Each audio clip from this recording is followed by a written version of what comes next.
Right now I'm in Alberta, in Canada's Rocky Mountains. These mountains provide habitat to one of our most iconic species, the grizzly bear.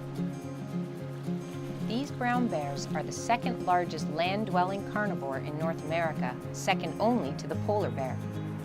In Canada, the grizzly can be found in BC, the Yukon, the Northwest Territories, Nunavut, Alberta, and there are even a few in Manitoba. They can thrive in many different types of wilderness, along the coast, down in valleys, in forests, on the tundra, and even up alpine slopes.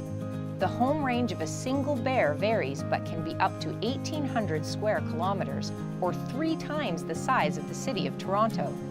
Studies have shown that even if grizzlies can adapt to living close to humans, they can be sensitive to the presence of people. So when the human population grows in an area shared with grizzlies, the bear population tends to decline. Big bears need big space, and they prefer it left wild. Mature grizzly bears live a solitary existence and not only try to avoid humans, but also other bears, except when breeding. In late spring, male bears will travel great distances to mate with females.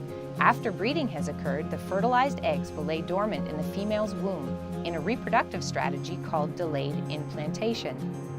They will continue their development once the female bear has entered her winter den. In January or February, a typical litter of 1 to 3 bear cubs is born. They begin life blind and helpless and are approximately the size of a large grapefruit, or about 400 grams.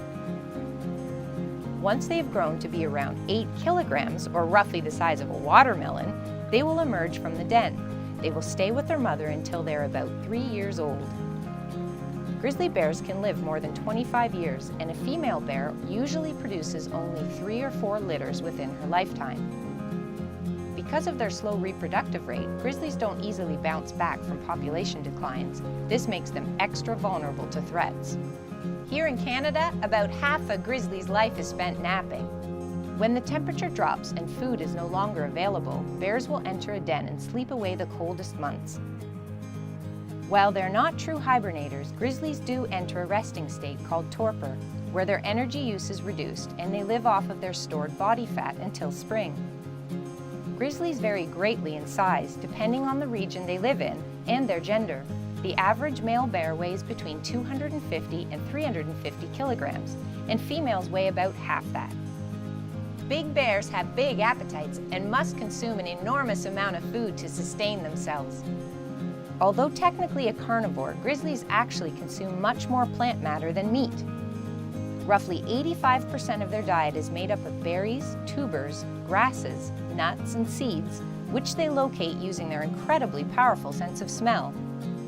Grizzlies include some meat in their diet when possible because it provides them with much needed protein.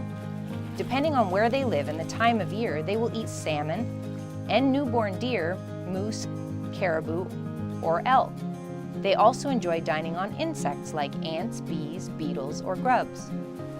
Although they're very capable predators, grizzlies only occasionally prey on large adult mammals and thankfully don't normally regard human as a menu item. They can, however, be dangerous if they feel threatened or encroached upon by people, so always remember to give these gigantic wild neighbors their space. Humans are actually the only real threat to grizzlies. We have already had a big impact on the grizzly's range in Canada, as we are largely responsible for its disappearance from its historical range on the prairies. Today, grizzlies continue to face human-made threats like illegal poaching, collisions with motor vehicles, the overdevelopment of their habitat, and access to our garbage. If we can ensure that these big wild bears have their own big wild spaces to live in, Canadians will continue to live in harmony with the incredible grizzly. And remember, no matter where you live in Canada, wildlife is close by, so get out and see it.